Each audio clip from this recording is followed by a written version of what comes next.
Good morning बच्चों। My self Rajendra Sharma. देखिए बच्चों, आज हम पढ़ेंगे व्याकरण का टॉपिक पत्र लेखन। पिछले वीडियो तक हमने पाठ नंबर 3 तक पूरी एक्सरसाइज सहित उसको कंप्लीट कर लिया था।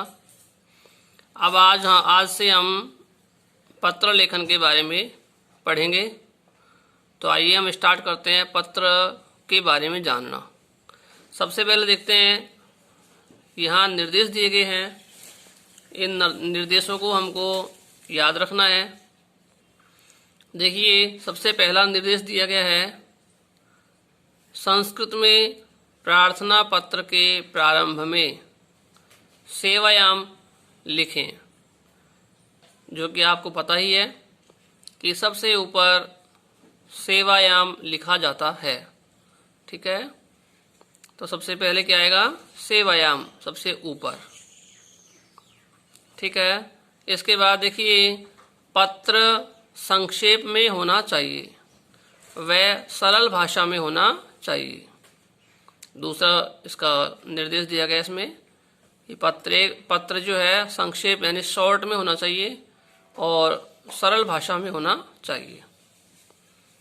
तीसरा इसमें दिया गया है, लिखने योग्य विचारों का संस्कृत में अनुवाद करते हुए छोटे छोटे वाक्यों में प्रार्थना पत्र लिखें। ठीक है, जो लिखने योग्य विचार हैं उनको ही लिखें, इसका अर्थ यह है ना। और छोटे छोटे वाक्यों में उसको लिखना है।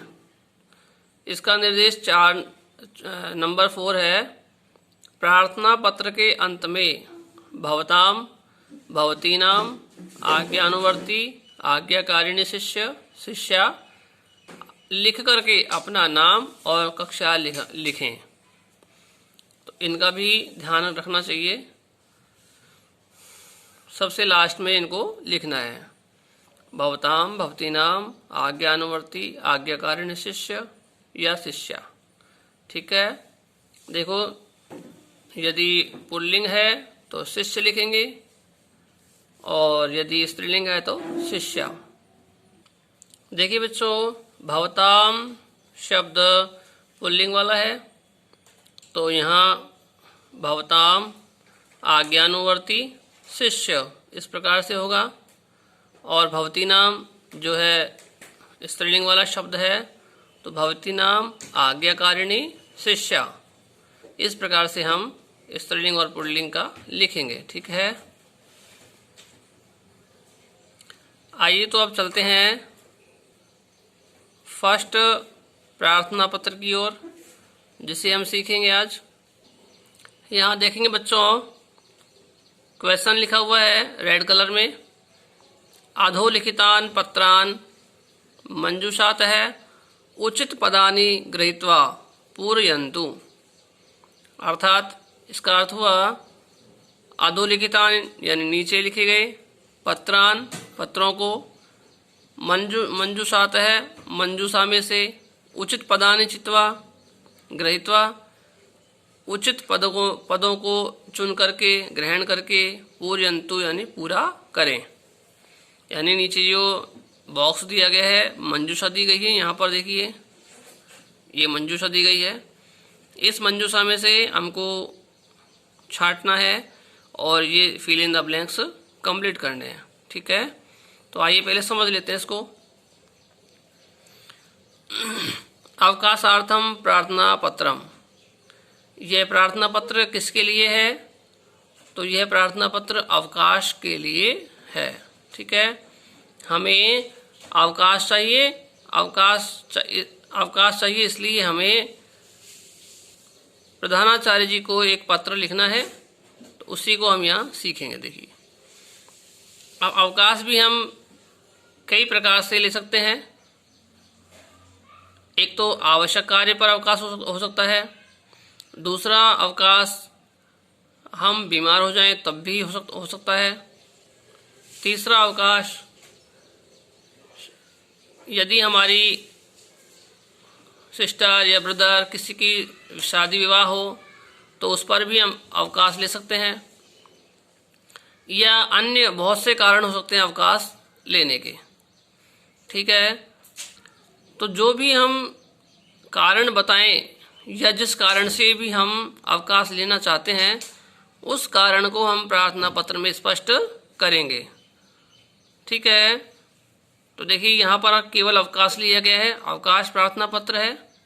तो देखिए किसके लिए लिया गया है, इसको देखते हैं। आइए, यहाँ दिया गया सेवायाम श्रीमंतः प्रधानाचार्य महोदय। देखिए एक बात और बताता हूँ आपको, सबसे पहले सेवायाम लिखते हैं, उसके बाद जिससे हम अवकाश लेना चाहते हैं तो उसको इंडिकेट करते हुए उस संस्था का या उस कार्यालय का आदि का नाम लिखेंगे। फिर उसके बाद नीचे इसमें स्थान का नाम दिया गया है, स्थान लिखेंगे कि जो संस्था है, जो स्थान है वो कहाँ है। ठीक है, तो देखिए सेवायाम, सेवा में, इसका अर्थ हुआ सेवा में। दूसरा इसके बाद देखिए श्रीमंतः प्रधानाचार्य महोदय, इसका मतलब हुआ श्रीमान प्रधानाचार्य जी महोदय। ठीक है, सेवा में श्रीमान प्रधानाचार्य महोदय। इसके बाद नीचे दिया गया है राजकीय, और ब्लैंक्स के बाद दिया गया है विद्यालय। अब हम इसमें ब्लैंक्स को फिल करेंगे कि विद्यालय कौन सा है। फिर नीचे इसके दिया गया है भरतपुरम राजस्थानम, यानी स्थान क्या है, भरतपुर। ये जो विद्यालय है वो कहाँ है, भरतपुर में है। ठीक है, और भरतपुर कहाँ है, राजस्थान में। तो इस प्रकार से यहाँ दिया गया है। इसके बाद कहेंगे हम महोदय, महोदयः सेवायाम इदम। फिर ब्लैंक्स दिया गया है, लिखा गया है अस्ति। तो देखिए बेटा, महोदय सेवायाम इदम यानी इस सेवा में, इस सेवा में, फिर खालिस्तान आएगा और अस्ति आ गया है, अस्ति यानी है। अब देखिए फिर ब्लैंक्स दिया गया है, अहम मलेरिया पीड़ित है। ठीक है, मैं मलेरिया रिक्त स्थान पीड़ित हूँ। फिर रिक्त स्थान वापस दिया गया है, आता है विद्यालयम, इसलिए विद्यालय में। फिर खालिस्तान दिया गया है, न समर्थ है, समर्थ नहीं हूँ। फिर इसके बाद खालिस्तान दिया गया है, कारणात अहम, कारण से मैं। फिर रिक्त स्थान दिया गया है, अवकाशार्थम, अवकाश के लिए। फिर खालिस्तान दिया गया है, प्रार्थये, प्रार्थना करता हूँ। नीचे दी गई है इसकी डेट, दिनांक दी गई है 5/3/20। इसके बाद देखिए आज्ञानुवर्ती, आज्ञानुवर्ती के बाद ब्लैंक्स दिया गया है, नीचे नाम दिया गया है रमेश चंद, कक्षा षष्ठ, षष्ठ यानी 6। तो आइए इसको फिल करते हैं। देखिए पहला जो ब्लैंक्स है राजकीय के बाद, इसमें वहाँ का विद्यालय है, उसका नाम आएगा तो माध्यमिक विद्यालय। विद्यालय कौन सा है, माध्यमिक विद्यालय। ठीक है, तो पहले में माध्यमिक लिखेंगे। दूसरा जो ब्लैंक्स दिया गया है इसमें निवेदनम आएगा, सेवायाम इदम निवेदनम अस्ति। ठीक है, अर्थ हुआ इस सेवा में निवेदन है। इसके बाद ब्लैंक्स नंबर 3, इसमें आएगा यत, यत। इस एक बार वापस देख लेते हैं, सेवायाम इदम निवेदनम अस्ति, इस सेवा में यह निवेदन है, यत की अहम मलेरिया, मैं मलेरिया ज्वरेण पीड़ित है, ज्वर से पीड़ित, अस्मि 5 में आएगा अस्मि। तो इसका पूरा सही हो जाएगा अर्थ कि मैं मलेरिया ज्वर से पीड़ित हूँ। या मलेरिया बुखार से पीड़ित हूँ। आता है विद्यालयम, इसलिए विद्यालय में। आगंतुम न समर्थ है, आने में समर्थ नहीं हूँ। इसके बाद 7 वाले में देखिए, अस्मात् कारणात्, अस्मात् कारणात् इस कारण से, अहम मैं। फिर इसके बाद आएगा दिनत्रयस्य, 3 दिन का, अवकाशार्थम अवकाश के लिए। इसके बाद भवन्तम प्रार्थये, 3 दिन के अवकाश के लिए मैं प्रार्थना करता हूँ। नीचे दिए गए दिनांक, इसमें 20 के बाद 20 आ जाएगा तो 2020 बनेगा। ठीक है, तो यहाँ इस प्रकार से इसको डेट लिखनी है। और लास्ट में है आज्ञानुवर्ती। तो देखिए बेटा, रमेश चंद्र पुल्लिंग है तो क्या आएगा, शिष्य। ठीक है, शिष्य, आज्ञानुवर्ती शिष्य रमेश चंद्र। इसके बाद क्लास दी गई है कक्षा 6ठ। ठीक है, तो इस प्रकार से इसको हम फिल करेंगे। यदि आपको यहाँ समझ नहीं आता है तो आपके लिए बेटा नीचे मंजूषा दी गई है, मंजूषा में से आप इसको फिल कर सकते हैं, जो कि इस प्रकार से मंजूषा। देखिए, फर्स्ट में दिया गया है माध्यमिक, दूसरा शिष्य, भवन्तम, आगंतुम, ज्वरेण, दिनत्रयस्य, तस्मात्, अस्मि, यत, और लास्ट में दिया गया है निवेदनम। इसका हिंदी अर्थ भी समझ लेते हैं हम। माध्यमिक ये विद्यालय है, ठीक है। शिष्य, शिष्य होता ही है। भवन्तम आपसे या आपको, आगंतुम आने में या आने के लिए, ज्वरेण बुखार से, दिनत्रयस्य 3 दिन के, 3 दिन का या 3 दिन के, तस्मात् इस, अस्मि यानी हूँ, यत की, यत का मीन्स छोटी की, निवेदनम यानी निवेदन। तो बच्चों, हमने इस प्रार्थना पत्र को पूरा पढ़ लिया और हमने इसका हिंदी अर्थ भी समझ लिया है।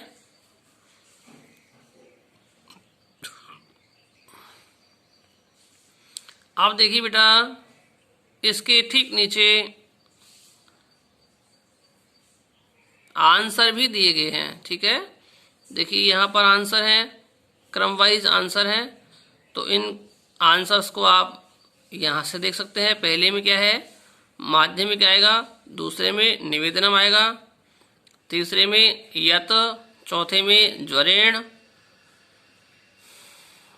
5 में आएगा अस्मि, इसके 6 ब्लैंक्स में आएगा आगंतुम, 7वें ब्लैंक्स में आएगा तस्मात्, और 8वें ब्लैंक्स में आएगा दिनत्रयस्य। 9वें ब्लैंक्स की बात करें तो इसमें आएगा भवन्तम, और लास्ट में 10वां ब्लैंक्स है, उसमें आएगा शिष्य। ठीक है बेटा, आप इसे राइट कर लें, अपनी कॉपी में राइट कर लें और राइट करके इसे लर्न भी करें। आशा करता हूँ कि पिछले वीडियो तक आपने कंप्लीट लर्न कर लिया होगा और राइट भी कर लिया होगा। अब आप इसे भी राइट कर लें और लर्न करें।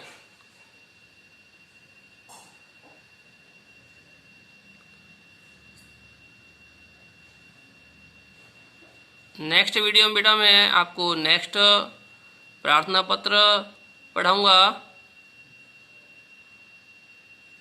देख लीजिए पहले इसको आराम से। इस प्रकार से प्रार्थना पत्र है, इसको बिना गलती किए हुए, बिना अशुद्धि किए हुए इसको लिखेंगे। ठीक है बेटा, तब तक के लिए हैव नाइस डे।